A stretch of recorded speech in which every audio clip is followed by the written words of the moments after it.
Some of you might like to know a little bit more about our drummer. Now going back to 40 years of Chick Webb. Is drummer right? Is it okay to say drummer? Pounding his pulsing beat into the hearts of all America. You motherfuckers are fucking all over the joint. You do your kind of drumming, and I'll do my kind of drumming. I have no more time. You don't know what I love to do. The only things I care about in this goddamn life are me and my drums and you. The official explanation was he choked on vomit. You suppose maybe I could put the drums in your place and sort of drop in once in a while? Now back to Gene Krupa's syncopated style shortly. Get up there behind those drums, lean back, close your eyes, get right on the groove there, give it a good steady beat. I got blisters on my fingers! I'd hit that. I am in Hollywood with Steve Gorman. Finally. At long last. This has been a long time in the making. Yeah. Right? I mean, I believe it has. It's been years, actually. I wrote you and... That adds up, and that checks out in my mind as well. I mean, I didn't go back and check, but I want to say it's been like 4 years, possibly, something like that. Wow, yeah, could be. Yeah, very well. Very well could be. Well, we're stubborn here because it's got to be in person. If it just didn't pan out. Yeah. Schedule-wise. Yeah. And we got lucky. You were in town last night doing this thing with, I guess, organized by Dean Del Rey. Is that right? That's exactly what it was. It's that standard issue comedy Bon Scott night that we've all done a million times. You know what I mean? Like standard issue. I've lost count so many years ago of how many comedians playing AC/DC songs I've been roped into. It's true. It was fun. Dean Del Rey. Foster Brooks started this, I believe. He certainly did. He was the first comedian to do it. Soupy Sales had a minute. That's right. No, Dean called a few, like 6 weeks ago, and he's like he and I've known Dean for a while, and I know, and Bill Burr's a buddy who's also a drummer, and they were like, hey man, we're doing this thing. It's gonna be, some comedians. We'll all do a set, and then a all-star band, and we'll play some AC/DC tribute to Bon Scott. And I just laughed, and I was like, okay. And like, do you want to do it? I said, are you doing it in Nashville? And he goes, no. Will you come out here and do it? And I said, yeah, I mean, and they go, yeah, we'll get you out and just, and it was just like a laughing, like, come on, just say you'll do it. And I said, okay, let me check and I'll get back to you. And so I went home and I said to my wife, hey, I'm going to go to LA next month. There's this gig. And I told her what it was. And she goes, well, that should be fun. Yeah. And I said, okay. And I texted Dean and I said, okay, man, I'm in. 5 minutes later, he's tweeting the poster that already has my name on it. And I was like, oh, I guess I'm really in now. It's out there. But it was a blast. We rehearsed the other night up at Mates and just ran the songs. He said, okay, Bill will play for you. Here's 8 songs for you to play. And then I got there and it was 10. But I've heard AC/DC, 6-7 million times each, so it didn't take long to figure it out. Right. And it was just a rotating cast, a bunch of great players, and it was. I think we've all been Phil Rudd at some time in our minds, and it's a good opportunity to go out there and do it. Yeah, and there was some great guys. I mean, like you said, rotating cast. Mm-hmm. A few bass players, right? It's like I think Rudy Sarzo. Yeah, Michael Devlin. Devlin. I keep saying Devlin. It's Devin. Who plays Whitesnake now? Yeah. Who's a badass, man. I really like playing with that guy. Really good dude and a really good player. And Rudy Sarzo. Did a few, and then Nicky Six. I didn't play with Nicky, but he was on a couple when Bill was drumming. And then Scott Ian and there was a bunch of guitar players. Mark Maron, the comedian, plays guitar too. He played a couple, and Greg Dooley from the Afghan Wigs came out and sang Night Prowler, and just nice and went for it. In rehearsal, he went to it so hard. At one point I go, dude, do you think you're at Live Aid? What are you doing? And he's a howler. He goes for it. It was great. Night Prowler, that's a good one. Man. It was the whole thing was really fun. And then my radio show, the network's based in Sherman Oaks, so it's always good to just show up in the building and get some just glad hand around. And see all the people I normally just talk to on the phone. Let's plug that up front. You do a radio show, in case anyone doesn't know. Please, tell them what it is, where they can find I do a show, oddly enough, called Steve Gorman Sports on Fox Sports Radio. and it's syndicated nationwide, and it's on Pacific time, 3 to 5 Eastern, Monday through Friday. There you go, folks. Check it out if you haven't. And it's the long story short is I was a broadcasting major originally in college. I thought I was going to be a sportscaster. I didn't know. I was quickly dispossessed of that when I decided to drop out and start a band, and I never thought I'd go back. And I never gave it a second thought until I was living in Nashville, and I met a local sports talk afternoon drive guy at preschool, like you do. All your friends become your kids' parents at a certain time in life. And I met a guy at the preschool hookup line, and he said he was, hosted a show, and I said, oh, yeah, and we were talking, and he goes, well, if you want to come, you should come sit in with us one day and just do a segment or two. And so I went in and just joined him for an hour one afternoon, and during that hour, I had this notion in the back of my head that I never acknowledged for years about doing sports talk radio, because when that medium blew up in the late 90s and it was everywhere, I would always hear it and go, okay, A, I could do that. B, I would enjoy doing that. And C, I would love to do a show that talks a lot about like music too, and movies and just pop culture and books or whatever. But sports talk was the way in. It was that's the door. But once I get in the room, I can make it very unique, hopefully. And so that was always the idea. And lo and behold, here I am. I've been with Fox Sports Radio I'm starting my 5th year this month, a couple months ago. So it's weird. It's a full-time gig, huh? It's you get better at it and more efficient. It's not like an 8-hour workday. I would never try to pass it off like that. But it's, I pay attention like just a normal sports fan to what's going on, all the major stories of the day. And there's guys on my network that are super analytic, in deep, and they go way beyond the surface, and I'm never trying to do that show. My cousin's my co-host, and we're trying to make each other laugh, and but I'll talk about stuff like like the Colin Kaepernick situation. I'll go on at great length about that. I'm the flaming communist pinko radical of the network, if you will. Not by design, it's just what it is. Sure. To me, I'm the only guy speaking common sense, but that's the way it all shakes out. I'm just the smart guy in the room. I don't do a radio show. I'm not one of the guys who, I don't think to myself, what's going to get the most attention? I'm just not that person at all. I just say what I actually think and feel and believe, and to some people it can be really upsetting, and to most people they just take it at face value. I'm a rock drummer with a sports talk radio show. Do you get a lot of hate mail and hate calls? And I don't take calls. It's only a 2-hour show, and this isn't talk radio with Eric Bogosian? Phone callers do not make for good radio. It's just, the guy who's listening on his way home from work doesn't want to hear someone else go, anyway, so which is what most callers actually do, True.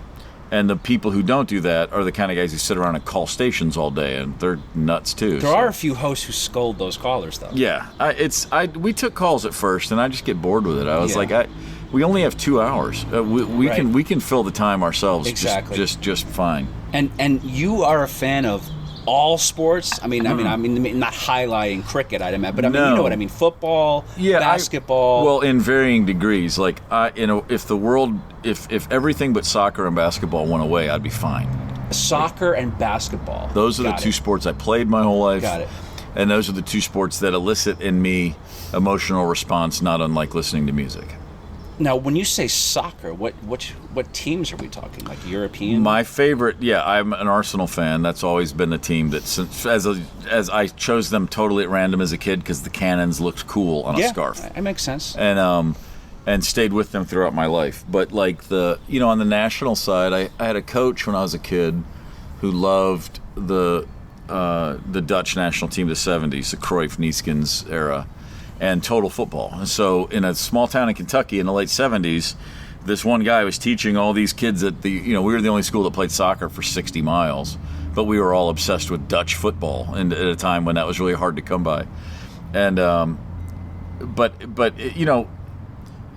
any teacher, mentor, coach in life, everybody has a story of that teacher or that neighbor that just blew their minds. Yeah. And for for me and for a lot of kids at this really small school in a really small town, that guy was a soccer coach. And it could have been the art teacher, and it could have been the history teacher, and I had good teachers, and I have to varying degree a lot of those people in my life, but the guy that just got everybody's passion was our soccer coach. And he was only there for a couple of years, but it changed the way it changed all of us on a really fundamental level. And it's almost like in a movie where you see a bunch of kids all come together under some guy. It's almost like he had us under a spell. And, And this is a guy that hasn't been my coach since I was in 9th grade in 1980, but who I still have a relationship with. And my brother Doug and he are very close. And when the World Cup came in '94, I went to a game with him. You know what I mean? Wow. And I last saw him last year at a funeral, and we had a great, it's like we've never not been close. And I see the guy once every 3 years. And there's 26 dudes that would say the same thing about this one man. There's those special people out there. And you still follow soccer or football? Oh, I follow it as a fan, just as a fan. I call it soccer. Okay, just. And when I see Americans with the scarves and all the singing, I'm like, stop! We're America. Like, we have our own version of protocol and tradition, and I'm fine, but don't call it a pitch. It's a field. It's the pitch. Are you into, like, say, LA Galaxy? Would that be something? I MLS. I follow it. Yeah, you do follow. Wow. And Nashville's gonna have a team soon, so I'm all in there. Like, now that I have a local side, I'm 100%. So yeah, but Steve lives in Nashville, so you're going to be going to games. Oh yeah, and the team now is in the secondary league, and I have season tickets. What's the name of the team? Nashville SC. What's that? Soccer club. It beats FC. It's not football. It's soccer. I mean, I love the game, and obviously I'm not a. This isn't my jingoism or anything. It's not America. Yeah. Hey, points just for being the first guest to use the term jingoism. But, I mean that alone, you get a lot of points, man. So no, but it's just I don't like when the MLS announced their teams and it was like Real Salt Lake, I'm just like, stop! Right. Oh my God, stop! That's silly. Don't say LAFC. It's not a football club. It's a soccer club. I mean, I remember growing up, New York Cosmos was an actual big team at the time. Like Pele. Oh, dude, Pele. Giorgio Canaglia. I mean, I was all over the Cosmos. And I knew Pele from that movie with Sylvester Stallone where they were in a prison camp. Remember that movie? Victory, wasn't it? Thank you, Victory. Yeah, exactly. With Michael Caine. Where Sylvester Stallone's 2 words in French, un autre. He just butchers it, and I'm like, but I was taking French at the time. I'm like, yeah, Sly, you go, brother. I failed French. You see, there you go. So we have that in common almost. Now, by the way, David Beckham, overrated as a player? Or? No. By the time he got here, he was past his prime. But in his prime, he is fantastic. A great deliverer of through balls and crosses. I mean, he was a guy that if you were a striker, you loved having him on your team because he would put the ball where you needed it to score. I mean, I was living in Barcelona when he signed with Madrid, and I remember that was a huge deal. Just enormous deal. He was a great player. But now Barca's got just monsters. So. Yeah, they're all. Did you see Ronaldo's goal yesterday? Yeah. Yeah, it's pretty special, man. That's a religion over there. That's a whole other issue, as you know. That's it most certainly is. Yeah, first time the Black Crows played in Spain, we had several tours in the '90s where we would finish our European runs in Spain. Now that was on purpose, right? It was on purpose. Yeah. And we would get to Barcelona and have a day off, if not 2, and it was like our reward. You know what I mean? Yeah. And then Madrid.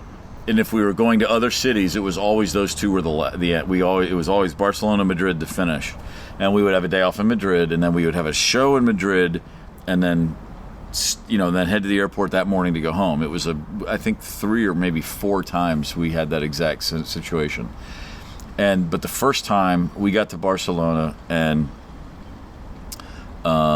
we played the show, and it's just at a club somewhere, first album, and we go in, and before the encore, I went in and I put on a jersey. I put on the Barcelona kit, and I wouldn't do that anywhere else. I didn't do it in the Netherlands or in England or anywhere, but I did it there, because I'd just seen it on the street. I saw one on the Ramblas and just bought it because I thought, oh, they'll love me if I do this. And they sure did. And they did. They really, really did. Yeah. Beyond, and as much as I knew it was going to happen, I wasn't prepared for that. Like literally, they didn't hear the encore because they just freaked out at me and cheered. And then the funniest thing was we walk off and the promoter comes in and he was like, oh man, that really was great. And he goes, but now you don't do that tomorrow in Madrid. Yeah. And I knew that, but I said, oh no, I thought I would. And the guy's like, all the color drained from his face and he grabbed me and he goes, no, I'm telling you, you cannot wear that in. And I said, yeah, I got it. It's cool. Oh, my helicopter's here. Sorry, I gotta go. Yeah, that's Bill Burr, folks, always. And he, no, but it was funny because he was so legitimately worried that I might be that stupid and risk my life to that extent. Well, also, it's like this was for us. Yeah, well, yeah, of course. You did this just for us. Now, and by the way, just to go back, I mean, last night, Phil Rudd, harder than it looks, It's impossible. Right? And I mean, AC/DC is impossible to replicate. You can play it and you can mimic it and you can pay tribute to it, but I am so overkill, long-standing position on this, which is AC/DC is as great a rock and roll band as has ever existed. Amen. It's not stupid, trite, silly, anything. It's men playing rock and roll music. Yes, it is. And they're doing it in a way, and I'm endlessly fascinated by how much of it was by design, like as in they literally came up with a concept, and how much of it was, this is just what we sound like when we play and it works. Because that 3-man rhythm section is, there's so much swing and so much rock at the same, it's rock and roll. Exactly. Yes. But I always say swing because I want to get the point across that you can't do that. No. By you, I mean we. No one. I know what you mean, exactly. Find your favorite 3 AC/DC fans that play guitar, bass, and drums that are obsessed with the records and have them play together, and it'll be fine, but it won't be that. No, that's why it reminded me of that Keith quote where he says, like, I hear a lot of rock, but I'm not hearing the roll. Yeah. It's like there's that extra swing. And it's like, Bonham swing. Well, yeah, but it's real obvious, and you can tell, and of course he did. No, you have it. You do have it as a player. It's a question of, as a drummer, though, you also can appreciate, because you've heard this, I'm sure, all your life. People go, oh, well, that's easy, right? Oh, you've heard of course. They go, but isn't that easy? No, it's... they don't get it, and that's the beauty of it. I'm the worst drummer to talk to about specifics and about gear. I don't care. I don't care. We don't do gear on this show. Yeah, I am. People say, like, man, which snare drum did you use on that track? And I'm like, ask the producer. The one that was closest. You know what I mean? Because you put 6 snare drums down, I'm going to hit them, and someone says, use that one, and I say, okay. And the reason is, the last thing I listen to is me. I'm always about. I was talking to Bill Burr, and he was, who's a drummer and or a drumming student, a man who owns drums and loves to play them. He's a professional comedian. He has been on the show, by the way. And he's a drummer, right? Yeah. And I don't walk around giving tips to anybody. I would never think to do that. But he said something like, "Man, when you're out there," and I said, just stop listening to yourself. I said, you're fine. You know what you're hitting and when to hit them all. So listen to just listen to the bass and that guitar to your right, and play with them, and they should be listening to you. And when everyone's doing that, and he just looked at me like, I didn't just take the sword out of Excalibur. I'm just telling, it's like, but that's just start there and see how that works for you. Yeah. Back to AC/DC, when we made our first album in 1989, Johnny Colt, the bassist in the band, and I would sit around, and we, on a dozen occasions, we watched the entirety of Let There Be Rock together, to specifically just stare at the TV together and just watch Phil and Cliff, and actually Malcolm too, but just to watch them, and we didn't really talk about it. We would just this or that, but for the most part, we did it once, and then we just did it again, and all of a sudden it became a thing we would do. And it was, he had it on VHS, and we would just Of course. Yeah, and I mean, this is the 80s. Of course it was VHS, yeah. You know, it was just the reason that we were able to... The band that made Shake Your Moneymaker was not a very good band. As far as, could you plug in and play, and when you start playing, did something happen right away? That wasn't us yet. We weren't good enough. We had all the talent we needed. We didn't have the experience. And we didn't have the hours.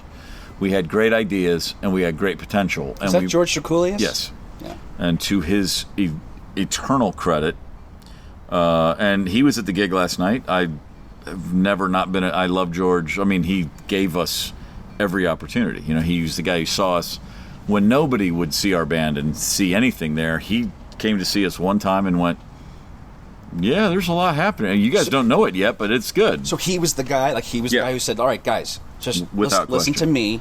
I'm going to tell you how it's going to be. He said, yeah, this is what happened. He came to see us in New York. We got our first ever gig in New York to go open for a band. And we drove from Atlanta to play one 45-minute set in New York City just to say we had done it. Because you're how old again? Well, I was the old man. I was 23. And the other guys were 21 and 20 or 19. And, nothing beats it. Youth. And we went to New York City and we opened for the Wild Seeds, who are from Austin, Texas. And someone gave us $500 to do that, which in 1988 dollars was $6 billion to us. So we didn't think twice about it. And he was at that show. We had done demos for a different A&R guy from A&M Records already that didn't really go anywhere, but somebody had already heard the band and put us in the studio twice. But George just recognized, I think, the name of the band, which at the time was Mr. Crow's Garden, from A&M. He just knew that one of the LA guys had already shown an interest, but nothing was happening. So he just popped in by himself, and we didn't know that we didn't have any idea. We played a set. We go to the dressing room, and this guy just opens the door and steps in and goes, hey, what's up? I'm with A&M Records. And we were like, whatever.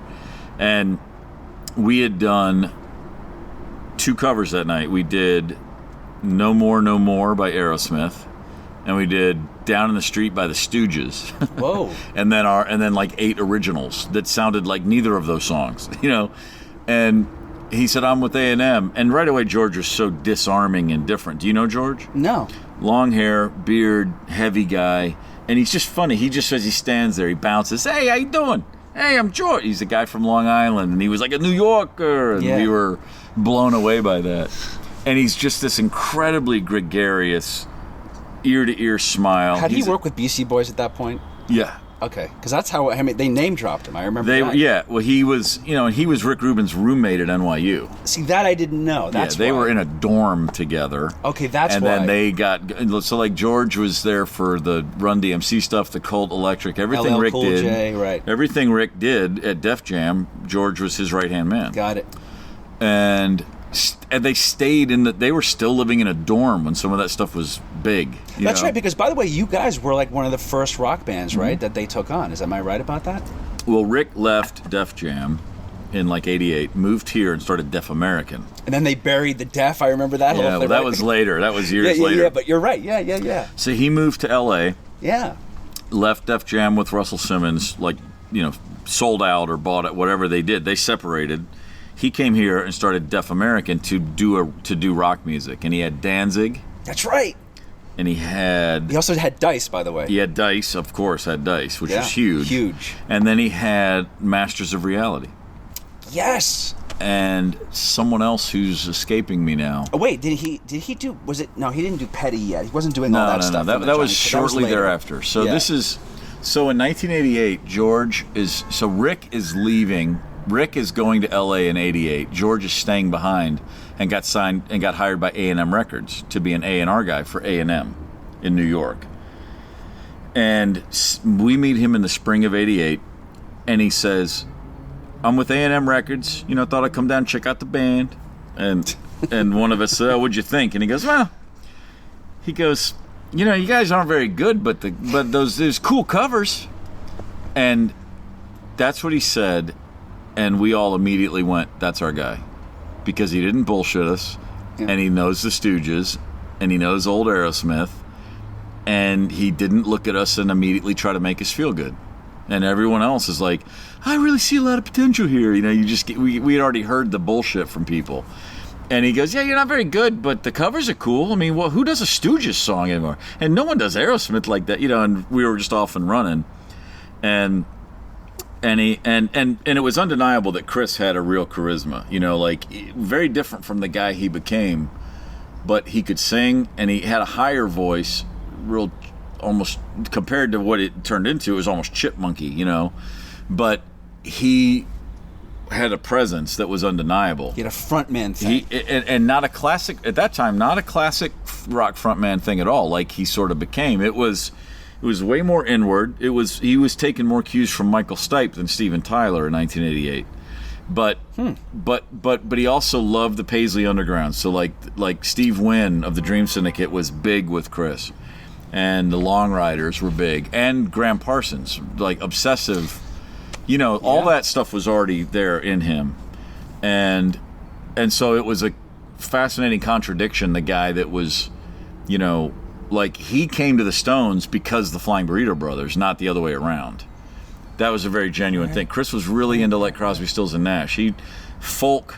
Their father had been a folk musician, like folk music, and then the things that spread from there, like they were really well versed in. So where was Rich coming from? Same.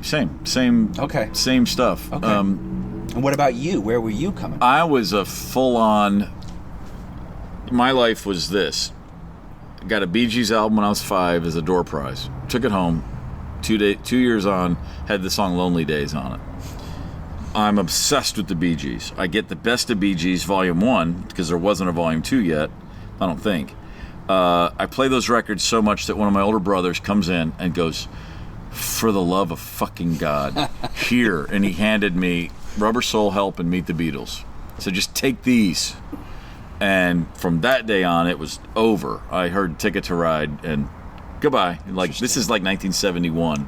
I'm 5-6 years old. And then it was obsessive Beatles and then Beatles solo records for years. That was it. That was my world, was those 4 people. And then I missed punk because by that time I'd moved to a small town in Kentucky. But when I say punk, I mean the real first group of punk band. I didn't know anything about it. I'd read about it or I'd see something on Saturday Night Live, but there was no follow-up. No one in my town knew that stuff. I didn't have anybody. My older brothers, when we moved to Kentucky, the oldest ones stayed behind in Maryland. So me and my 2 brothers that were close to me in age, we didn't have anybody handing us down albums anymore. We were just suddenly, we were in a town of 20,000 people. What's the town? Hopkinsville, Kentucky. What side of Kentucky were you on? Western Kentucky. Like an hour due north of Nashville, Tennessee. Got it. So we moved there in 75. So right ahead of punk rock, all of a sudden I'm just like, we go into a time warp. Like we went back in time about 10 years. And so I still had my Beatles records, and I still had my McCartney and Lennon and George records and Ringo records. And then my brothers, we had a few other things. There was a lot of Stones and Doors, just classic rock stuff. But I didn't miss new wave. Like I went right from the Beatles to Devo, hard. Interesting. And then at the same time also Earth, Wind and Fire, like because an older brother was into them. And so one summer my brother came home from college, and it was like we were just listening to Gratitude and That's the Way of the World, and I was like, man, that's pretty. But I always say the Beatles did so many. They put a lot of things in my brain that were able to. I could go in a lot of directions from just their catalog, which is very. They were taking stuff from everything that they were listening to. I mean, obviously, there's no end to all the directions they went. So I got to punk late, but new wave, like right away. There were bands I would see. Like I remember. Saturday Night Live, Devo. I saw Devo on there and just went, I don't know what that is, but I'm in all day long. And then the B-52s, thank you, Lord. Whatever that is, I'm buying. And then a couple years later, I saw, U2 was on Tom Snyder. And I just was like, again, I mean, the impact of that, and my family is Irish, and so there's all this Irish pride. And then I'm like, there's an Irish band and they're on TV here, and I stayed up to see. I read the thing in the paper. Irish band U2. I didn't know what that even was. I mean, but again, just big points for watching Tom Snyder. Yeah, sure, man. A young man by the name of Bono. That's it. Is here with The Edge. Tell me. So the Dublin. So you're Catholic, obviously. No. Wait a minute. How does that work? Well, we'll if we keep going, we'll become Dan Aykroyd doing Tom Snyder. So we got to stop now. There you go. No, but I mean, I remember watching that and just going like, I'm in. And then you were Irish, as you said. It's an Irish Catholic beat family. The shit out of each other, and I'm half Irish. I can say this. I'm the Don't youngest worry. of 8 kids. I have Joe community. On that. I can do this. Yeah. No, I'm the youngest of 8 kids. This is where Gorman for strength comes from. The Guinness thing. Yeah. The whole Irish. And 2 generations ago, it was O'Gorman. I mean, there was an O that was dropped. So, and it's funny because then, in the last 10 or 15 years, members of my family have done the whole trace the genealogy, and we found out we're not nearly as pure Irish as we thought. Of course. They go back to Ireland, but the blood goes everywhere, which is, of course, how it should be.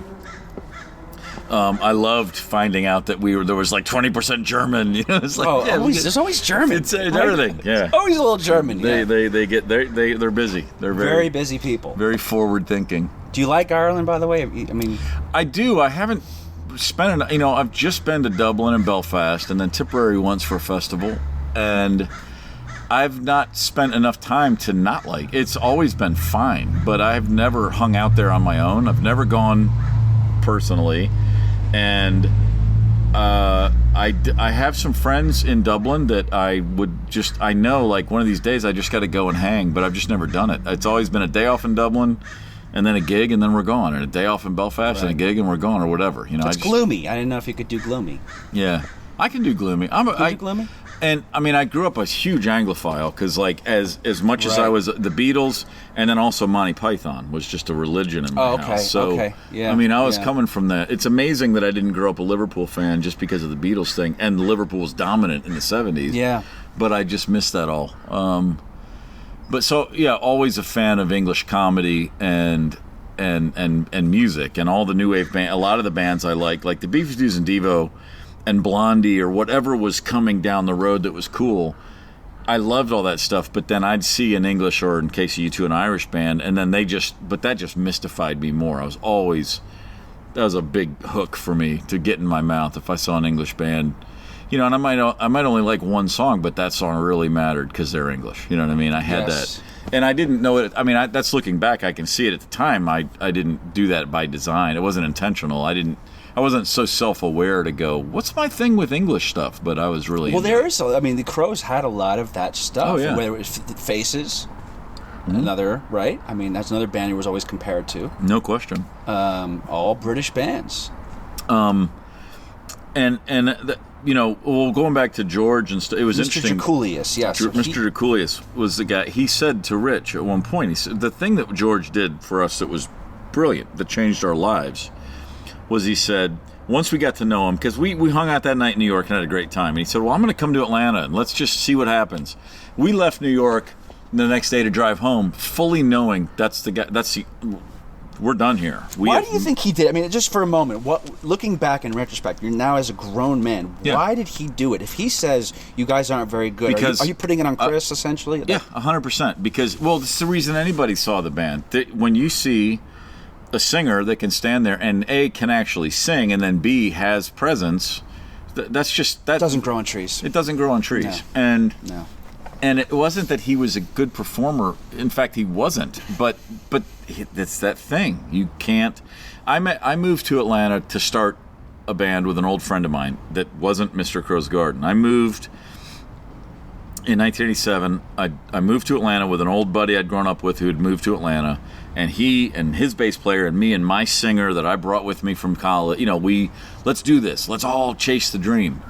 And we moved into a house together, and the other roommate was Chris Robinson. We got a friend here named Chris. He's going to live in the house with us. I'm like, okay, I don't know this guy from Adam. I moved to Atlanta. I took a Greyhound bus, and they picked me up at the station, and Chris picked me up. So I meet him, and he's this really skinny, emo Phillips looking dude who was I can see that. Oh, dude, it was. I mean, back then it was like that's the first thing I thought when I saw him. Interesting call, yeah. And married to Judy Tenuta, by the way. How about Random? By the way, yeah, there you Random. go. And he's just talking 100 miles a minute, and he's a open nerve. Like everything about him is intense. He needed weed. He needed. Oh yeah. And he was anti-weed then, and just wanted to put on John Coltrane records and drink red wine and just talk about philosophy. And he was super intense and really, really, really, really, really hyper. Did you like him?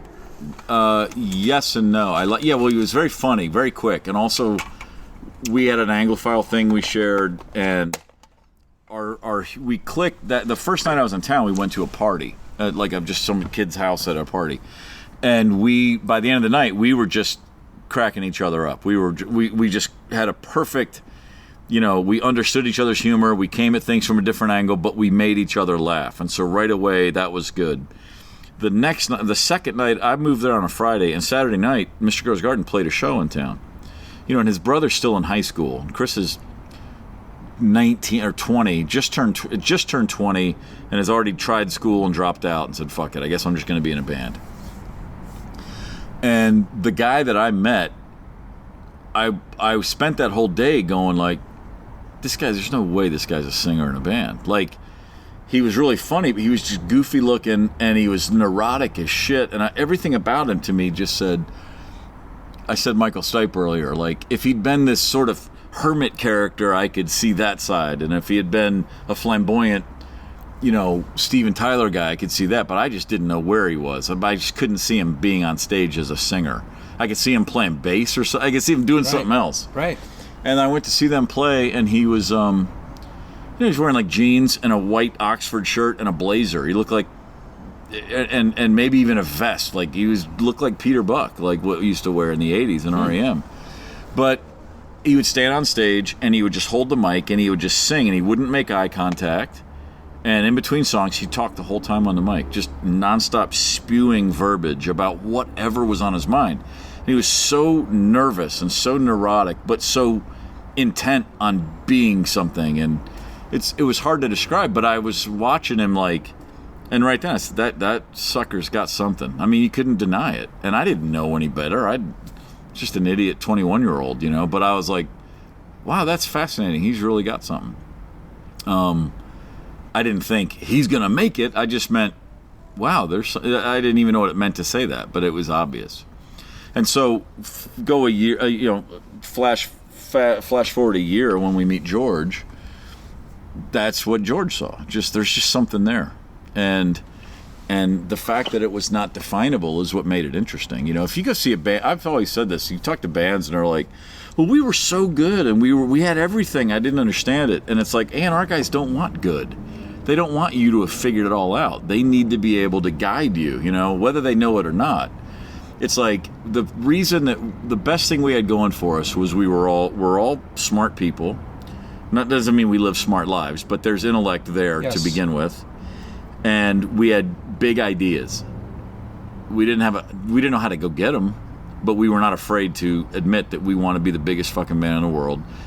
But even more importantly, we wanted to be the best rock band in the world. Like, we really wanted to be great, and had no idea how to get there, but we're willing to listen if the right, looking back again, all the people we knew, older musicians, guys at labels, people anyone that meant well.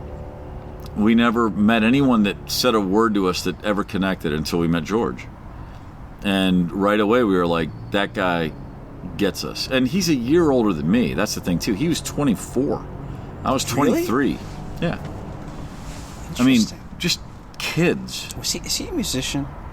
He played bass in a band. Yeah, he can play.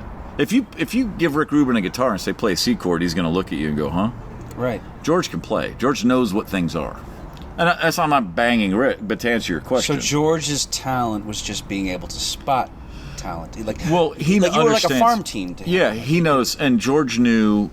He certainly knows song structure. He knows, he's he has made, he worked with the Jayhawks too and made some amazing records with the Jayhawks. Just beautiful.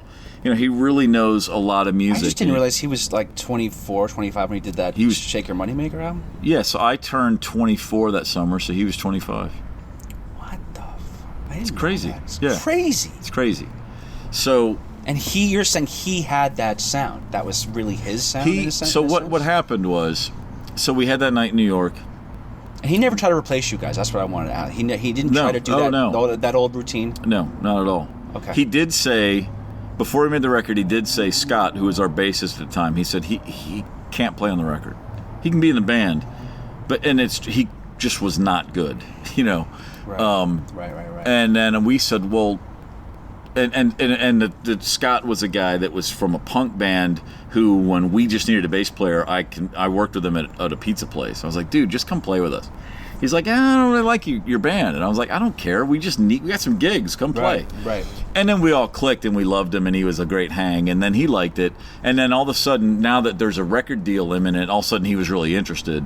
But he was never really the guy. And we knew that. And Scott knew it. And George said, I love him. He's great. But he can't play on the record. But we took that. Our thing was, well, then he shouldn't be in the band. It wasn't cutthroat. If he had been a guy that we always wanted, the way that he entered the band never solidified beyond, this is a great hang and he's fun, but we weren't sold on him staying around forever. As much as we all liked him, and I've still made pizzas with him, and it was just but George never said, I know a guy. He just said, guys, and in fact he said, don't get rid of him on my account. Like, he did not want that at all. And we were like, no, it's always been it's never been right. But we didn't know anybody. We were like, shit, I wonder who we can get. And then Chris said, well, I've seen this guy Johnny Cole. He's really good. And it was that simple. It was like, we called him and he came and played with us. And that blew our minds, because getting a real, all of a sudden I was like, hey, I'm not as bad a drummer as I thought I was, because there's a real bass player in the room. Right. So he was the best musician at that point, would you say? Or? He was certainly the most experienced. He played a ton of He was in a band that did a lot of covers, and he had dropped out of high school and moved to L.A. to make it already. And great name. Right. It was given to him by a friend. It's not his birth name, but he took it and ran with it. You know what I'm saying, though? I mean, yeah. How about a rock and roll name, folks? It's a very good rock and roll name. And he, so what George did, I don't want to get too far off that point. We left New York and we were all like, this is the guy. We're going to work with George Drakoulias. He's awesome. He came to Atlanta a month later and we hung out, and I guess we played a show then. And right away, our conversations were all just about records and music and what do you think and what about this? And I do remember very clearly he would say little things like, I didn't play fills. I bought my first drum kit when I moved to Atlanta. I started playing when I was 21. So I'd only been playing for a year. Yeah. I'd been playing in my head my whole life. I'd played at a couple of parties where we learned some punk songs, but I'd never played. So I was terminally terrified of being replaced and of just, and also like, I'm way behind the curve here. How was your time? It was fine. I could always do that. I mean, I always knew I could play. And like in my head, it was my whole life. I was like, I need to be playing drums. So my time was fine. I mean, if I started fast, I ended fast. You know what I mean? If right. Wherever I started, I could hang. Right. But also, but George would say, like, dude, you got to play fill every now and again. But I was like, I don't know, man. I'm good, just playing the beat here, you know. Yeah. He would say the most basic suggestions to me. Go to the right on the chorus, dummy. I'm like, oh yeah. I've been meaning to do that. It was really right. But he said to Rich, one time he goes, you ever play in open tunings? And he goes, no. He goes, you really should. The way you play, and Rich put something in open G and started playing, and George goes, that's just better for you because, and I think what he was saying to Rich was, like, you aren't technically very proficient, simplify, make this easier on yourself. But what it did, and I know Rich would have his own version of events, but I remember very specifically that conversation. But again, it unlocked a thing in Rich. I mean, it changed him overnight. Suddenly he's doing all these different tunings, and his ideas are just all of a sudden he's got all these riffs and pieces are flying in. It changed him almost overnight, and then because he's learning how to play and I'm learning how to play, and we're doing it in the same room together.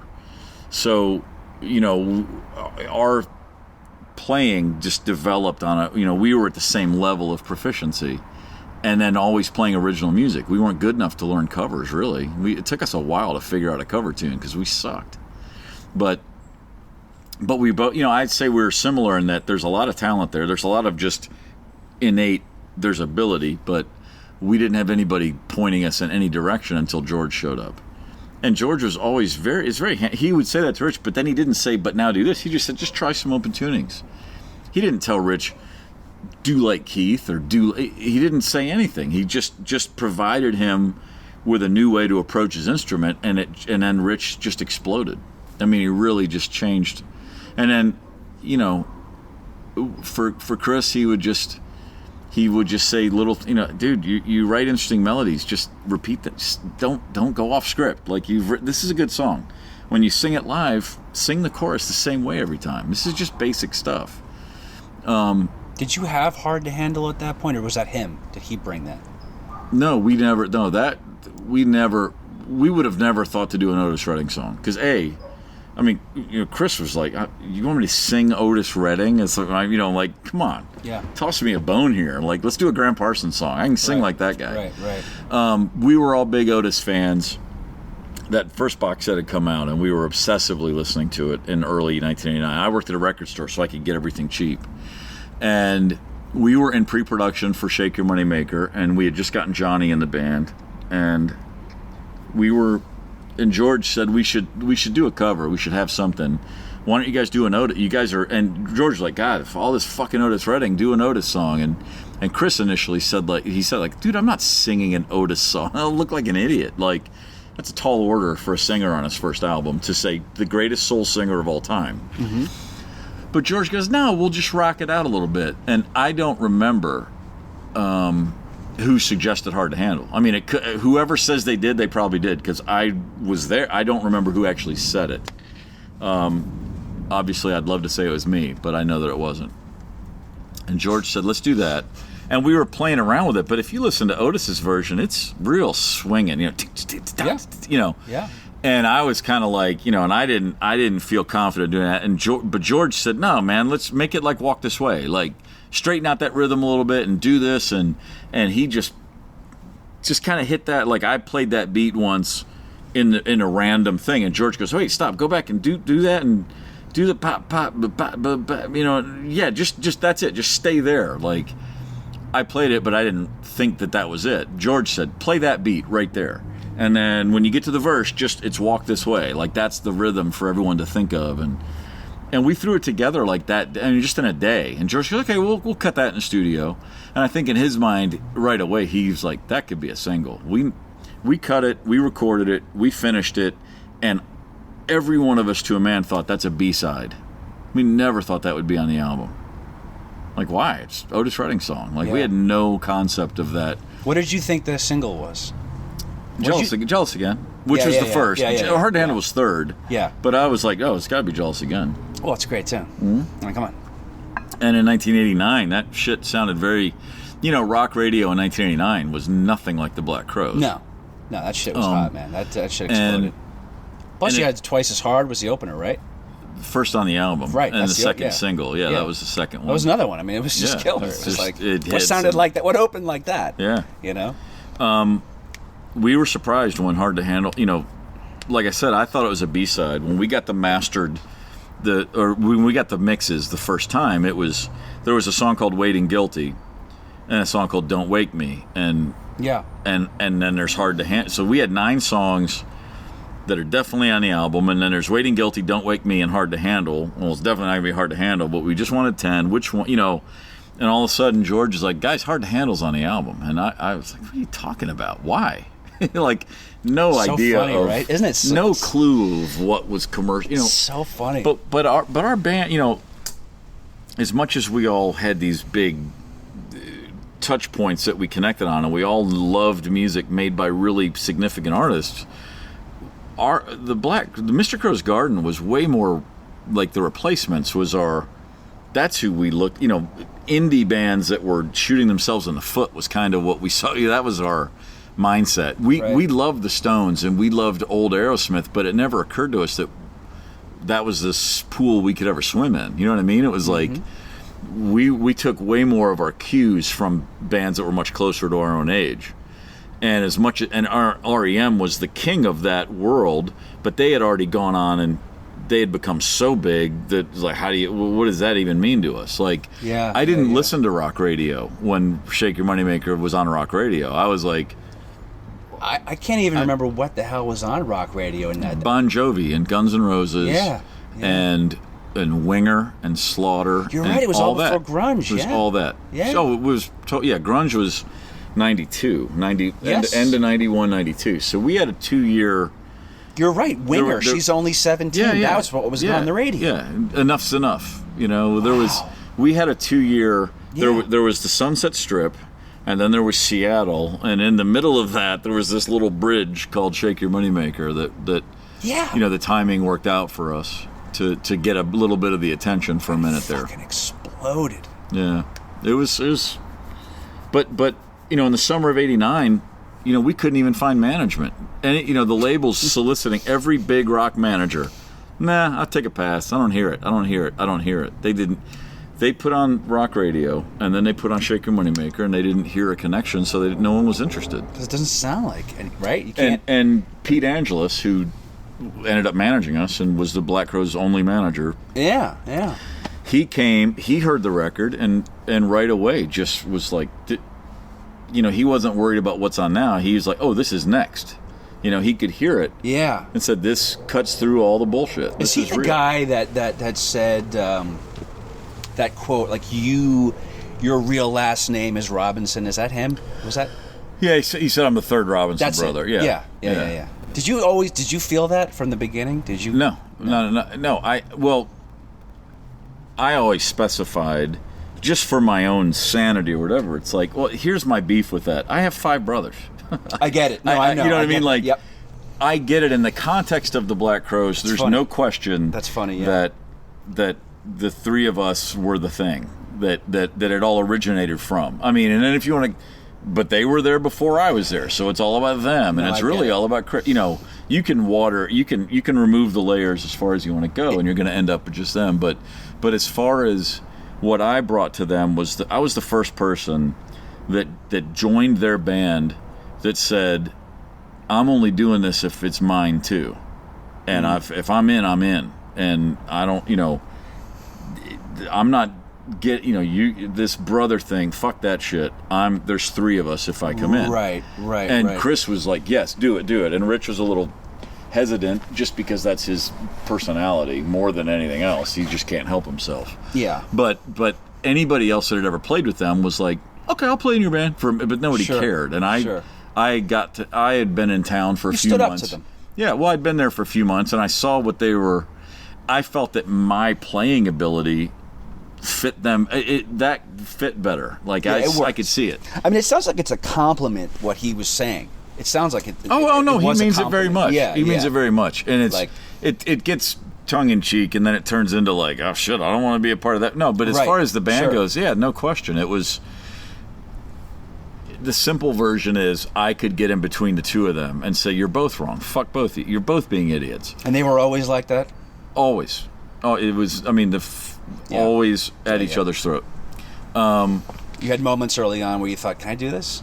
Like, is this worth it?" No, I really had moments where I thought, "Oh, I can fix this." If I ever did anything stupid, it was thinking I could make I'll make this work. Were you like that with girls? What do you mean? Like, if a girl was a little fucked up, were you like, I could? No, I had a very low I have a very low tolerance for drama in personal relationships. So it was all about this. Yeah. Got it. That was your film. I get it.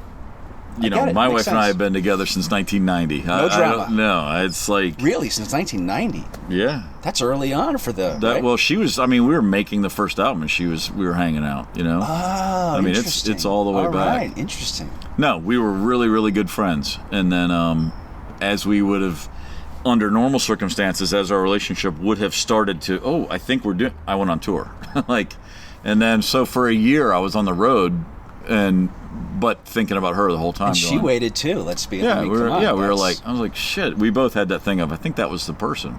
So, yeah, all my drama quotient. #Irish. My drama quotient, was totally filled with the band and the inner workings of the band. No, I get it. It makes complete sense. Yep. Yeah, I don't need to come home to this. I'm on the road with this. Mm-hmm. And but you know, it turns out you did the right thing, though. See, in this, oh sure, it's like you could have been like, fuck this, I don't need this shit, and then no, what would that be?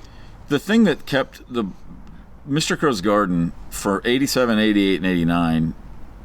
I always say we weren't very good back then, but the reality is we were constantly improving, and every single gig was better than the one before. You know what I mean? Like, every song was better than the last one that we put together. You know, they would write a song, or we would all put them together, but, you know, Rich would write parts, and Chris would arrange them and then write the lyrics. And did you have Southern Harmony while you were on tour, essentially? Like, that album? Was it? Some of it. We had a ton of songs. We had 1 million new songs. And then when the tour ended and we got home to put pre-production together, a bunch of the songs we'd already been playing live, we just left, because then there was this new batch that was just written really fast. Like Thorn of My Pride we had from the tour, Black Moon Creepin', all those musical parts we'd been jamming on for a long time. They were all in some form kind of put together, but we really tightened them all up when it was time to, for pre-production. But they weren't all written ahead of time at all, by any stretch. Like Hotel Illness and Sometimes Salvation, and like My Morning Song and No Speak No Slave, like those were all just brand new. Wrote them and then went in and recorded them right away. Like we hadn't played those on tour at all. That album was more live, right? They had that entirely. Yeah. I mean, that album. That was, we started tracking Friday night and I was done on Monday. I mean, I was like, wait a minute, that's it? Because the first album was like 3 weeks of pulling teeth.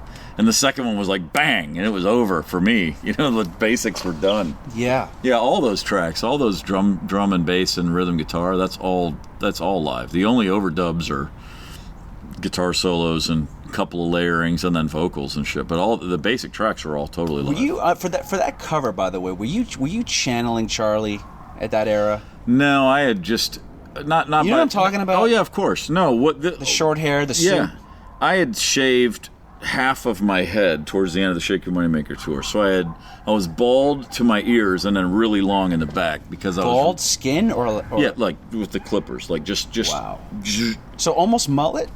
Not mullet, like more like a guy in a Manchurian movie from the 17th century, where it's like bald to here and then like a big pony or something. Wow, it was really weird. Yeah, almost, yeah. And that was me just really kind of spinning out after about 19 months on the road and being really burnt and just drunk in Frankfurt and saying, fuck it, man. I started getting this real sense of I just wanted to shave my head. I just needed. And it's all classic thing. I just wanted to start over. Like, okay, I'm done with this shit.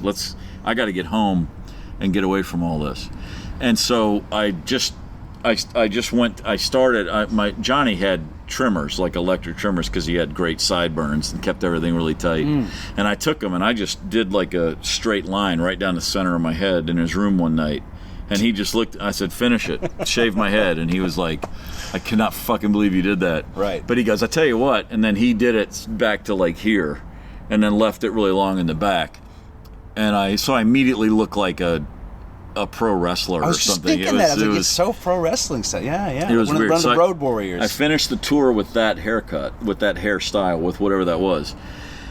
And as soon as I got home, at the end of Shake Your Moneymaker, we all get back to Atlanta, and second day in town, I'm like, I look like a fucking idiot. Like, what am I? So I just cut it off. So I shaved it all off. So I just totally cut my hair off. And then I was also, the band's general look had just gone so far into bell bottoms and all these, I was like, I'm 6'3" and I weigh 220 pounds. I don't look like, it's like just, none of that worked for me. And I was wearing jeans and like a blazer one day, and I just went, I'm just gonna wear suits. Because that's just one less thing to think about. You just have a bunch of suits and just put one on. You look good. Black, white shirt. Yeah, like that it's very basic. Yeah, and you kind of started something. And then the hair was, I was planning it. I think I was just like, it's funny because if I look back now and realize, if I had been thinking career-wise, if I'd been thinking about personal branding, I would have never changed that look. Because it would have just been something like that would have just, it's Slash's top hat, for fuck's sake. Steve Gorman with the suit. It just didn't occur to me, and I still. Do you miss it? Do you think about it? No, I don't now. No, not at any level. But if I think about career decisions, I should have thought about a little more, or I could have thought about more. I'm not walking around wishing I was recognizable, or it's not like I wish something had gone differently, but it just occurs to me, other people think about that shit, and none of us ever did about anything like that. Mm-hmm. And I only say that because 20 something years later, people still talk. It still comes up, like, man, what was up with that? But so I'm not the first to ask you about the Charlie Watts thing either? No. You've gotten that before. Yeah. Well, and I've been ripping off Charlie Watts for as long as I could play. I mean, he and everybody else that I like, it's like... Not quite, though. I still think you've got your own thing. Oh, no, I think that me trying to sound like... Charlie was never my primary guy. To me, it's always Ringo and Bonham. That's my... We'll get to that, because you work... I was at the show when you guys played with Paige. Oh, yeah. That tour. Yeah. So that was fun. Yeah, I mean, that didn't suck. How long was that tour? The rehearsals, let's say. How long was that? Not a ton. We did a one-off with him in the summer of '99 for like an hour-long, 40-minute set, just at a charity gig. He's like, "Do you guys want to be my band for the night?" And we said yes, we would. Jimmy Page, thank you. Yeah. And we learned a handful. We did "In My Time of Dying" and maybe 2 other Zeppelin songs, and then just some blues, and it was fine. And then that was so much terrific fun, and Robert Plant had just ended Page Plant and walked off the tour. And so then we said, well, would you ever want to do some shows? And he said, sure. So we just did, in the fall of 99, we said, we'll do 6 gigs. We did 3 New York at the Roseland. That's it, yep. We did a Worcester Centrum, and then we did 2 Greek theaters here. And so for that tour, we just messaging back with Jimmy, what songs do you want to do? What do you want us to learn? We put together a song list, and then we got together and rehearsed without him, just to get the basic structures written down. And then with him, I think we just did like 3 days of rehearsal, maybe 4 at most. What was he like at that point? It was great. He was great. He was still drinking and stuff. He wasn't sober yet. But he was super excited and loved that we just had such a spirit. We were gung-ho and going for it.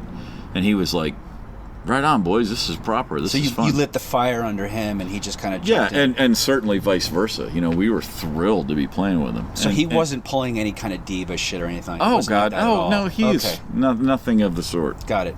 And, it was just a pleasure. And if I would ask him about a certain turnaround or a thing, he'd say, just find the spirit, man. I mean, he didn't care about the specifics. He wanted it to feel cool. And even in rehearsal in the gigs, you'd start playing with him, and he'd be into it. And if we caught that wave, you could see it, like his back just straightened, and he got 6 inches taller, and then like this Superman cape would come out of nowhere, and all of a sudden, that's fucking Jimmy Page right there. You know what I mean? Like that guy is truly, this spirit of the thing would overtake every cell in his body in mid song, and you could feel it, and it'd be like, holy shit! It's like watching a flower grow in like sped up film. Like there he is. It was awesome. Yeah, I mean, fucking. And that awesome. was a great show, by the way. I mean, it changed. Tell you it changed me forever. Like that just that whole.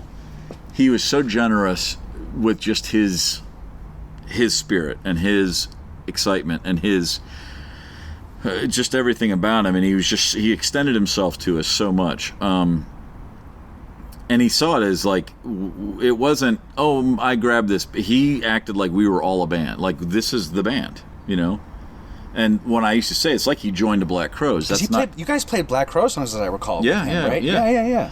I don't mean like Jimmy Page wanted to step into our band. It just means like we were already this 6-person band. Yeah. And then all of a sudden there's like, shit, there's 7 of us now. And you can call it whatever, but it's Was Eddie in the band at that point? Yeah. Yeah, because he was there for Southern Harmony, right? Started on the tour for Shake Your Moneymaker, and then for recording for Southern Harmony. Okay. What happened with Eddie? What like recently he died? He died in the end of 2016 in November. Yeah. What happened there? Just drugs, heroin. Drugs. Yeah. Okay. He's a long time drug abuser and wonderful heart of gold and spectacular talent and just just. They always are. Drugs, it's man. Great guys. It's just drugs. Yeah. That's all it is. Had you been in touch with him? I hadn't been. Mm-hmm. Okay. But yeah. I get Rich certainly had been, but no, I hadn't talked to him in years. Do you talk to all the guys or no? I don't talk to anyone these days named Robinson, and I haven't been in touch with anybody in forever. Okay. And it's Luther Dickinson played with us for a while, and he lives in Nashville. I run it.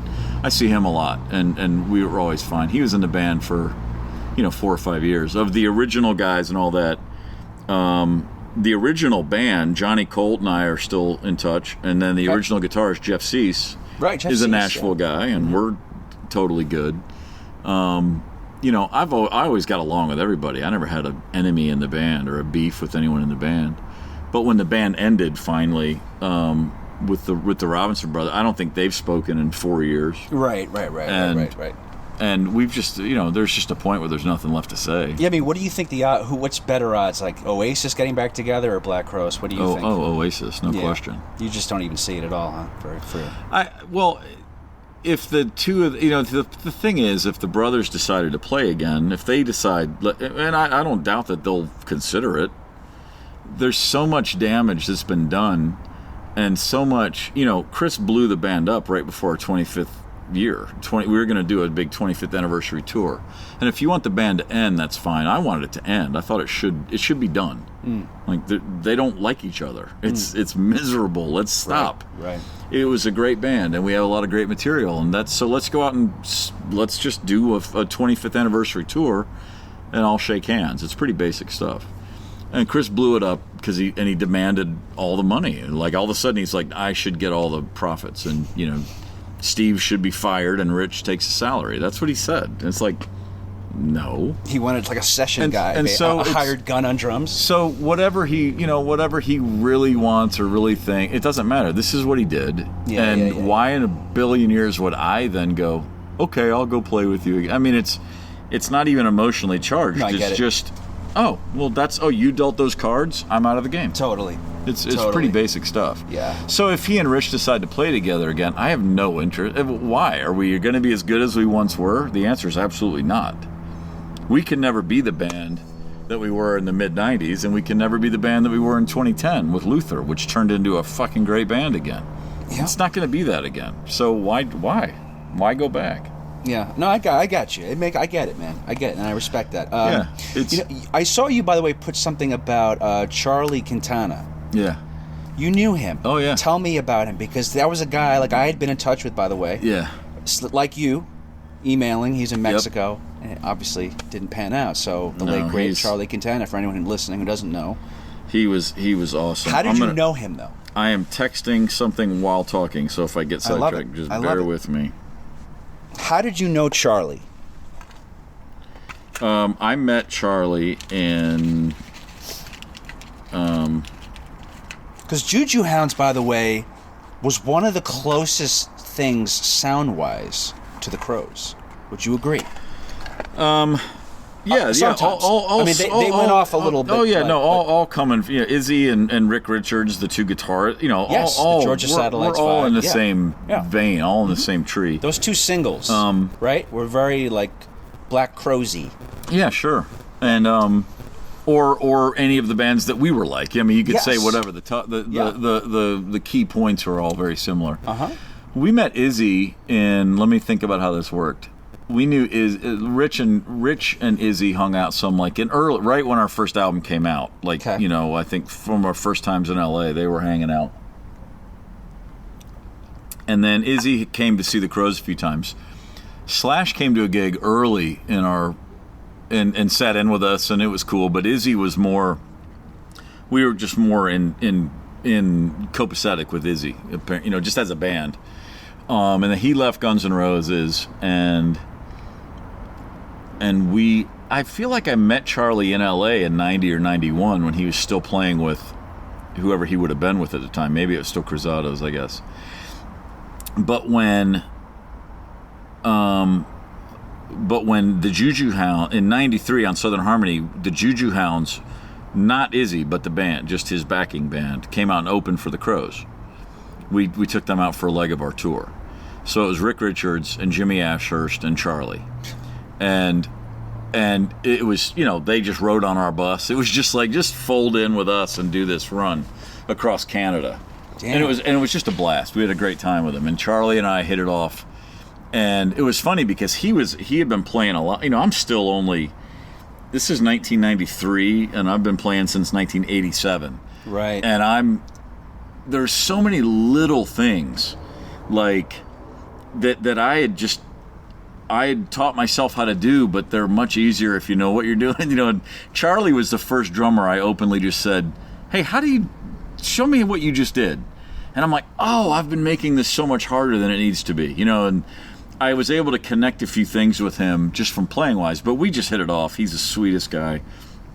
And we had a blast. And then when that tour ended, we were doing pre-production for our third album, or was it then, or what? At some point, me and Chris and Charlie and a few guys, we did a jam at the Troubadour, just threw together a night of covers, and me and Charlie did the double drummer thing, and it was really fun. Man, yeah. Yeah, that was a blast. No, that was like during the Southern Harmony tour. Oh, so that was actually before the Juju Hounds opened for us. So yeah, I obviously knew Charlie before that tour because we had done that gig. Like that's like January of '93 at the Troub. We did it. It was cool. So really, it was just that. So in the spring of '93, they were on tour with us for a while, and then we were just always in touch. You know, we were just always buddies. And then in '95, the summer of '95, we were doing the Horde tour, and he was playing with Joan Osborne then, and she was they were on some of those dates, and hey, you know, and we just, you know, you always just cross paths and reconnect, and that's what we had always done. And then I haven't seen him in 10 years, but yeah. I just started on Facebook, personal Facebook. I had a Facebook page for my radio show. Started on personal Facebook really just like 2 years ago, and he was one of the first guys I connected with, you know, and suddenly we're messaging like little schoolgirls, and he was in Mexico, and yeah. And I knew he seemed happy. He seemed very happy, and he was. I don't know any specifics. I just I know he was having some health problems in like January. There was like a GoFundMe to help him with some medical bills. Yeah, but like and then all of a sudden he's gone. But we don't know what happened. I don't know. I haven't. And Winston Watson is like they're best friends, and I was messaging with Winston, and they're doing a thing here on April 12th, like a night at a pub in town. Everybody's going to get together and just celebrate Charlie, and I can't be here. I really wish I could be. I don't know. And I don't, you know, I'm sure I'll find out one day. I don't need to know. I doubt it was anything good. Hey man, you know, it's like I smoke cigarettes. I get it. You know what I mean? Like that shit catches up to you. Yeah, it all does. I know, and unfortunately it does. Yeah. It's like I wish there was a way out of that one. You know? Yeah. You know. Oh well. No, we've all seen an awful lot of. Yeah. There's a lot of. You know, an awful lot of people that pursue this with everything they have got a lot of holes. You know? Yes. There's a lot of, and I mean, I'm myself included. Everybody does. Yeah.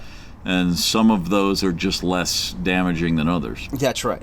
I mean, ultimately physically damaging than others. Oh yeah, so no doubt about that. Yeah. How are we doing? How are you doing? Are you okay? You holding up? You want to get out of here? What do you want to do? No, I'm good. I gotta.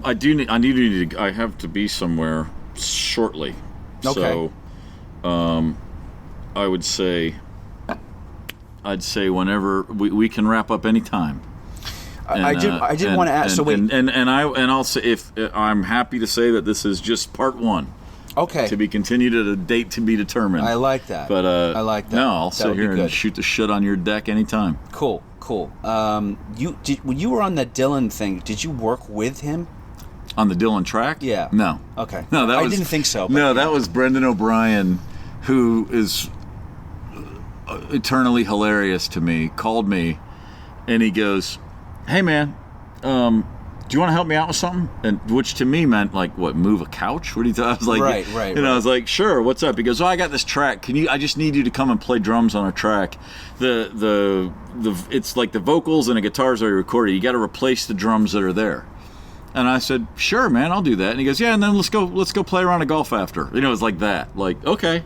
And I drove to his house in Atlanta, and he had a studio.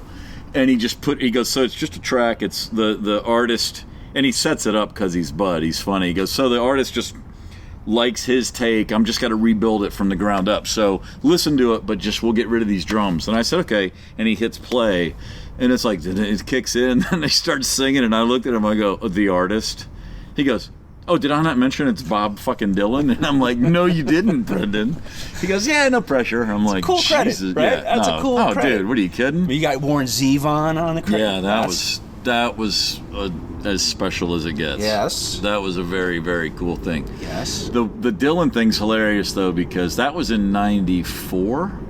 Okay. And in 2000 or 2001, we're rehearsing in New York at Montana Rehearsal Studios. Oh, yeah, I know, on the west side, yeah. And Dylan's in the next room, and we were working with, it's like 2000. We're in there doing pre-production. And Don was with us. And Don, of course, and Bob know each other. So Bob comes into our room, and he's like, "Hey, what's up, guys?" And we'd met him and seen him, but, and it's really cool. And then I'm leaving a little while later, and I get in that tiny little elevator, and then all of a sudden, like, the door opens, and he gets in with me with his big giant assistant, bodyguard, whatever that guy is, and he's just got he's got his hoodie. The hoodie, yeah. And he's like, "Hey, thanks for holding it." I'm like, "No problem." And we're driving down, and I said, "What are you up to, man?" I said, "Where are you off to?" Or so, I just said something. Sure, He's like, and then he said, you played that Dignity, didn't you? And I was like, "Yeah." He goes, yeah, man. He goes, "I really love that track, man. Thanks." And I said, "I appreciate that." I said, "Thank you." Man, so he and knew. Yeah. And he goes, and he probably said to Don, "Is that the same drummer that was in the band 7 years?" He just knew the guy from the Black Crowes is probably all he knew. And I would imagine somebody had connected the dots for him. But he goes, "I always really loved that, man." I said, "Thank you very much." And we stepped out on the sidewalk, and he said, "Where are you going?" And I said, "I'm going this way." And he goes, "Well, I'm going this way." And I was like, fuck, I had a 50-50 shot. I blew it. Of course he's going downtown, and I'm going to 59th. God, you gotta wonder, though. Yeah. He's the kind of guy. He was going to go the other way. I was just going to say, how'd you say this way? Well, I'm going this way. He goes, "Oh, well, I'm going that way." I said, "All right." And he stepped out, and he crossed 10th Avenue with that hoodie, and there's people walking right, and I'm like, Sure. None of these people know who that is. This craziest thing in the world. Yeah, I bet he just slips. I mean, he's a ghost. Oh yeah, man. Yeah. And he's I don't we did some festivals in 2001 with him. Did a few of them. With like George Riccelli. And would he have been there, or was this Winston? Or is this or is this David? It wasn't Winston. David Kemper. That sounds right. Yeah. And he was just so funny because and Charlie, what's his name? Charlie Sexton was playing. Yeah. And there's like a time we're in Charlotte at this festival in North Carolina, and we were going on after them. So they finished their set, and they're all coming en masse, and I'm just walking like towards them.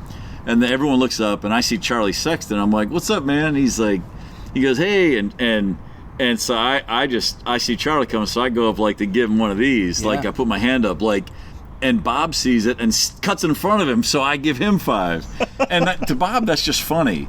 And it's like he knows I'm Bob Dylan and I'm gonna fuck this guy up or whatever. Who knows? So awesome. And I'm like, hey, and there was another time when he said, well, man, I don't know when we're gonna see y'all again. I said, well, actually tomorrow. He goes, well, then I'll see you tomorrow, man. It was just like funny. Like any interaction you have with him, you just whatever it is, you just go, that was Bob Dylan. You know, beautiful, man. Beautiful. We had one thing in 2001. We were in Europe with Crazy Horse for some shows. Yeah. Which is, fucking. Come on. Yeah. And we played in Brescia, Italy, which is this small city outside of Milan. And it was in the town square, like in the piazza or whatever. And it's like it was like 5,000 people in it's a rectangular square with buildings all around. And we're at one end, and it just goes back, and it's densely packed. And it was the most scenic. It was just perfect, incredible. And Dylan was playing there the next night, so we're just there with Crazy Horse, like we were every night on that tour, and we're doing our set, and Neil is watching us from the monitor. He's over at the monitor board just watching our show, and I'm playing. I'm looking over at our monitor guy, and then there's Neil, and I'm like, cool. And Neil's we'd met him and hung out, and all. It was all cool.